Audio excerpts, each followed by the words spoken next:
Good evening, everybody. My name is Dawn Numdu. I'm your host for this week's hashtag Gather to Grow here with Food from Zanzi on Twitter Spaces. And this week we're talking watermelon farming. Karabo, maybe just as an introduction, a bit about yourself, when you started farming, a bit about how you got into the agricultural space. I think when I met you, it was at an AFASA youth summit, and your story really got to me because I think you were like operating from your boot or something at that point. That's really something that I remember about you. You're such an amazing person and such an amazing farmer. And I'm so happy to have you here with me. Thank you, Dawn. Good evening to the farmers. My name is Karabo Ramsete. I'm a farmer from Rustenburg in the Northwest Province. I'm a crop farmer. I farm in vegetables and also watermelon. I started this journey in 2018. I was working for the Tshwane University of Technology, and this passion for farming, of eating good food, eating good food was my passion. So, eventually I said, you know what? You're going to Woolies, buying all these expensive food. I said, let me just do it for myself and for my family.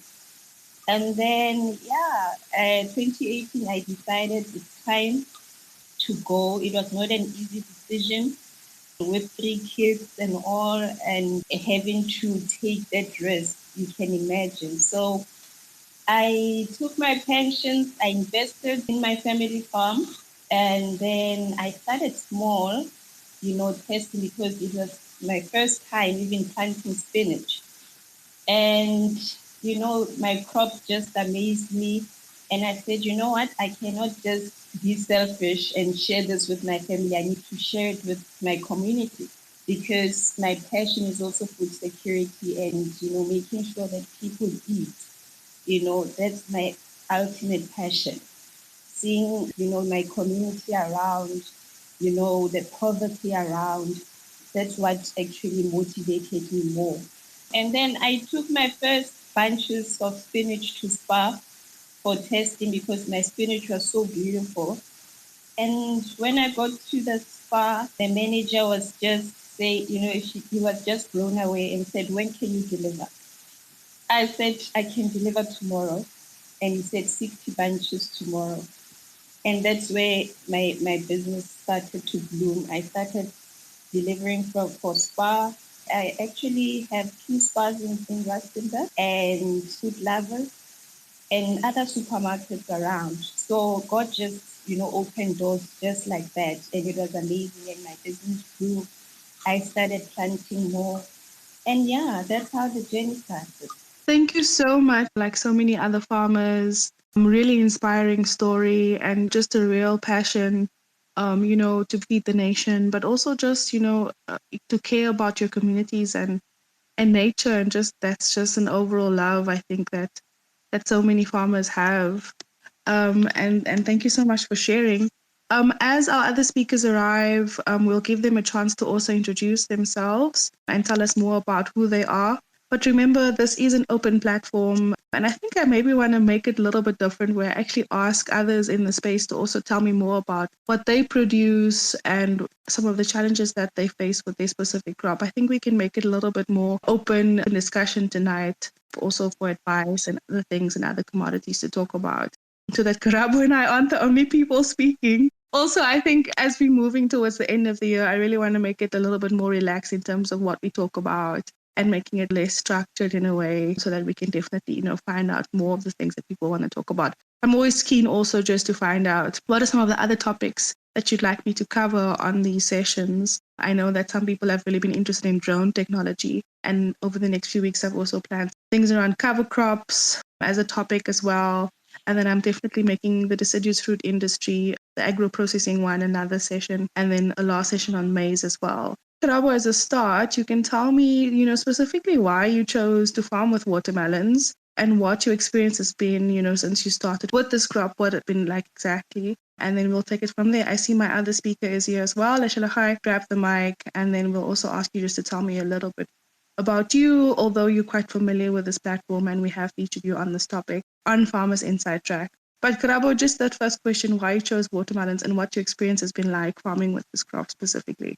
I think with watermelons, it was just a taste. and a great interest because it's one of my favorite fruits and I've never planted it. It was my first time trying it out, and then I was so amazed at how everything went. It was my first time planting it. So it was a testing moment there. But I think it was more of an interest in the fruit and also, the economic point of view. Because, you come to December, there's watermelons everywhere. All shops need more, like you see watermelons everywhere. And then I just said, you know what, this is something else to add to my product line. That's what encouraged me. I just tried it out and it went well. So I think that's what encouraged me. A watermelon is one of the fruits that you make money out of. And the yields, if you follow, your planting methods properly, you do your soil testing properly, your yields are going to blow you away and you're going to make money. So you need to make sure that everything, when you start, you do things properly and you'll see that the payoff is going to be massive to your farm and it's going to actually benefit you in terms of your business.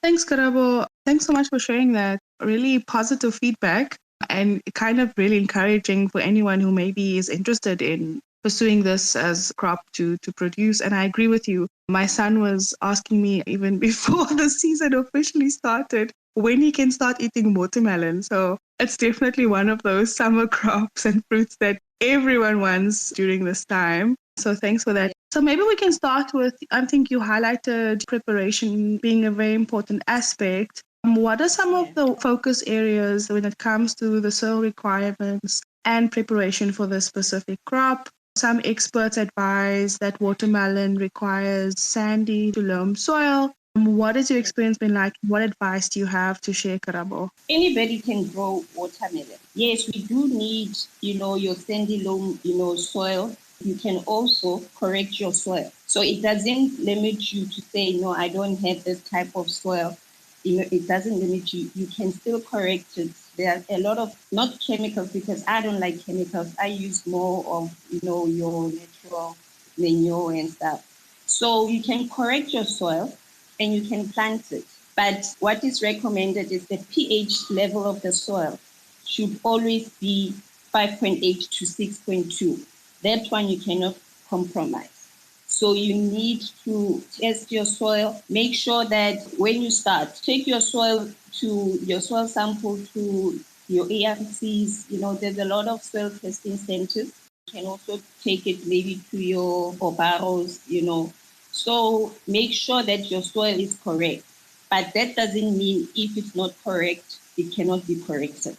Your pH, everything, there's always other things that you can do to make sure that you correct your soil. And your drainage, you have to make sure that your soil has proper drainage. That's what I can advise to farmers to say. It doesn't mean when you don't have your soil pH, in place, you cannot plant. You can always correct your soil. Thanks so much for that, Karabo. While you're the only speaker here with us tonight, one other aspect is that green cover crops is often advised to use to control weeds, and that will also help with soil fertility, I've read. Do you agree with this, and have you done this in your experience as a farmer growing this crop specifically? I don't agree because with my farm, I didn't have any shade nets. I planted on open ground. My yield was proper. It's just that you need to know how to obviously protect your crops, weed them, regularly. Make sure that you plant them, next to maybe fence, because now they are crawlers. Watermelons are crawlers. Obviously, they are prone to get weeds and stuff. So you need to make sure that you have systems in place to protect them. For example, when they are at the stage of the fruit, for example, at a certain stage, you need to put maybe straws underneath the plant to protect the crop and also make sure that you constantly weed it because it gets too dense. When it's too dense, it's prone to it's prone to a lot of mildew. So that powdery mildew, when the crop is like dense, it will obviously affect all your crops. So if you don't weed it, If you don't make sure that you take out all the weeds regularly, then you will have a problem. So I don't think, your shade net has that much of an impact. Yes, it will protect your crops, and obviously your yielding, your food will be better quality than your open ground. But I don't think it's much of a problem if you plant on open or under shade. Thanks so much for that. Watermelons, they like the warm climate and they grow best when temperatures are between 18 and 30 degrees. Do you have any advice when it comes to, ensuring optimal growth based on these temperatures? And what are some of the things that you should be thinking about? If it gets way above that, is it a problem? What's some of the advice that you have and the experience that you've had? Different areas have different temperatures. Rustenburg is more of a humid environment. And with my experience, it gets too dry. And then what I did was that I made sure that I have sort of a timer to water my plants. So I will constantly make sure that the soil is moist to make sure that, because sometimes the temperature gets too high. So to make sure that I regulate the temperature, I will water at a specific time. For example, in Rustenburg, around 11, it's very hot. So I will wait for around, 2 o'clock. That's when I will start watering because the soil will be very hot and the plants will be obviously stressed. So I will start watering around that time. And then 6 o'clock again, I will water for maybe at least an hour or so. And then, so that's how I regulate my soil temperature. I don't know other farmers how they regulate their soil temperatures, but with my experience, that's what I did, and it actually helped. But there's one thing that we should always keep, we should always make sure that we don't over water our plants because watermelon is prone to a lot of diseases and also they rot easily when there's water in your stems. So we need to regulate that as well. Make sure that we don't over irrigate the plants as well. Yeah, this is true. I think this is definitely one of the comments that Leshalahai was making because we've actually done part of our Farmers Inside Track podcast. We featured him and specifically his experience farming with watermelons. And he gave some of, the very same advice that you're showing now in terms of that. Let's focus for a moment on the different varieties of watermelons and the main types grown in South Africa. I know that there's all sweet, crimson sweet, super small and seedless varieties. What are some of the ones that farmers are growing and what am I actually eating in the store when I go buy it? If you could just share some of your experience, what have you grown and what advice do you have for newbies looking to start growing this crop specifically? I actually started with crimson sweet. That was one of the seeds that I got exposed to. And it's not seedless. I don't believe in seedless because seedless is GMOs. So when you see anything like on your store shelf and it's seedless, it's GMO, so it's not your proper that you're supposed to actually use for farming. So I started with crimson sweet and I didn't struggle actually to grow it, to be honest. You just have to make sure that you just do your research. Do your research and then just go and start and you will see anything that you've read and you put to the soil, it will germinate and everything will be fine. So I think farmers must just make sure that they do their research, learn about the plant, do their soil testing, and follow proper irrigation methods. And they will never go wrong. Thanks, Karabo. You've echoed, so much of the advice that we've often received on this platform. Do your research, make sure that you speak to other farmers, find someone that has grown it before, find a mentor.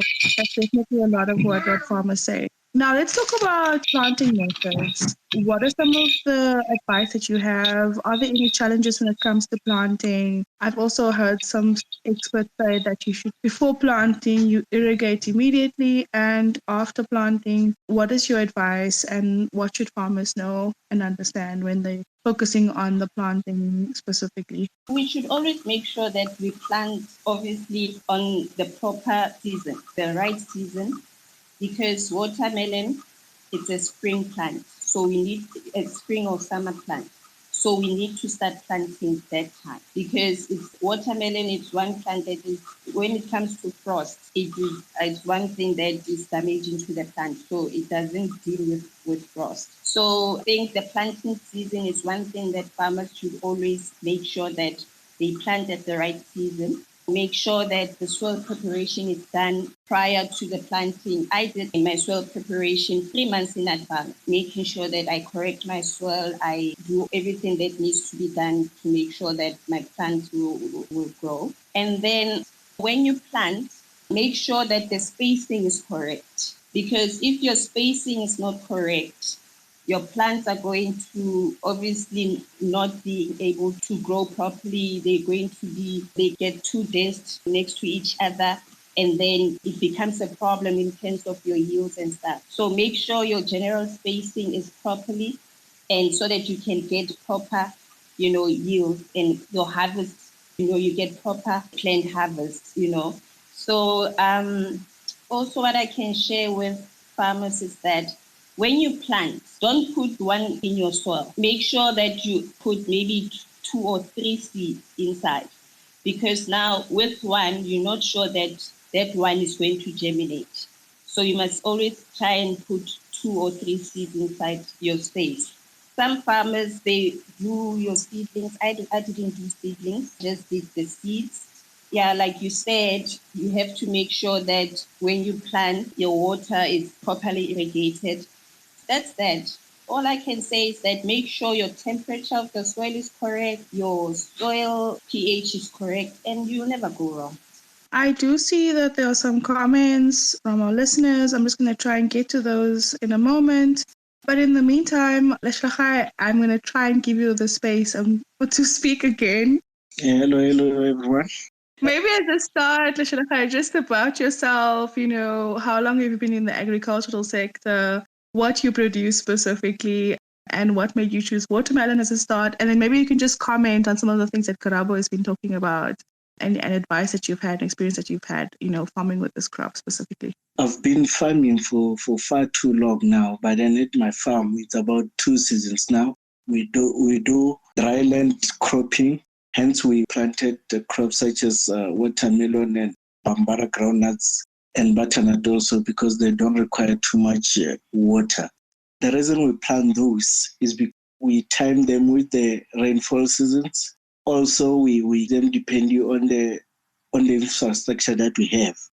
And then on to Karabo, I've been listening for you, and then all of the things that you are saying, most of them I do concur with you. But then my problem with you is that you're speaking for those who are well resourced. On my side, most of the time I speak for the emerging farmers who don't have enough or adequate resources, because those that don't irrigate their crops and then they depend on the rain. But then other than that, I think we can continue. And then most of the things that you said, I do concur with them. Thanks. Thank you so much for that. Karabo, any comments on what Leshlachai was saying? Sometimes you tend to forget about, the plight of our farmers, and also most of our farmers don't have the resources that most farmers are fortunate to have. My fellow speaker, my apologies, and I will try to in future and currently, try and be more accommodative to other farmers. So I thank you for that comment, and thank you. Thanks, Karabo. And of course, this is an open platform. So obviously everyone's, farming practice and methods are different. And I love that about the space and how we kind of learn from each other and how we do things differently. So thanks so much for just making us aware of that again. Karabo, let's talk about sowing or planting time. What is the best time to plant watermelon seeds? And if you're doing seedlings, what is the difference? You mentioned that you don't do seedlings, you plant the seed. What is the best time to plant if you're wanting to plant, and what should farmers know? The best time to plant is from your August to your September. Your soil preparation obviously needs to be done maybe 2 months or 3 months prior to that. Obviously, you need to have a dedicated, plot for that. If you've got, a lot of land, then you start planning, because we find that a lot of farmers don't have land, they've got limited space and stuff. So when they plant, like for example, you need you need proper space. You cannot plant in a small space for watermelon. Yes, if you're doing it for just your family and stuff, then you can do your backyard and stuff. But if you want to do for commercial, for you to supply your stores and stuff, obviously, and also to get a lot of return on investment, you need to plant on a bigger space. So with farming, you need space. You need to have a large space for you to make sure that you make money. It doesn't say you cannot start and you cannot start small. You can start small, but going forward, we need to push that we get land that will assist us as farmers, to get the proper yields in our farm. I mean proper yields and also the return on investment. Because I believe, with us emerging farmers or black farmers, we are disadvantaged. We want to, participate in this space. We want to make money, but we don't have land. We don't have what our counterparts have. So that's one of the disadvantage thing about, us as emerging farmers. But I'm not saying it has to stop us or limit us. And also, you need to make sure that you prepare your ground properly. Like I said, I've been stressing soil analysis, do your soil analysis, do your water as well. It's very important to do your water testing, know your pH levels and stuff, because water can also affect the growth of your crop, you know. And also it can also affect, crops in terms of the diseases that it gets and stuff. Make sure that also, you do your proper spacing, know your spacing. And then when you plant, like I said, your seeds you should actually do three or two seeds in your pot. And also, I don't know, I've never tried the seedlings method, so you should do your research in that department. So that's what I can share with farmers, to just know, your varieties, which one you want to produce, and then know your market, what your market prefers. Go around make sure that you interact with the managers, tell them about yourself, tell them that you are a farmer of watermelons and you want to supply them, and then which watermelons do they prefer. And then before you plant, make sure you have that research, because sometimes stores prefer a certain type of variety, and then you end up, for example, if you just start and then go to the market after that, you sometimes they won't even take your watermelons, because that's not what they prefer. So make sure that you first interact with your market, know what they want, know what they prefer, and then that's when you can start with your planting. That one is one important, aspect that I can share with the farmers, to say, please interact with your market, and then from there, that's when you can start planting your crops.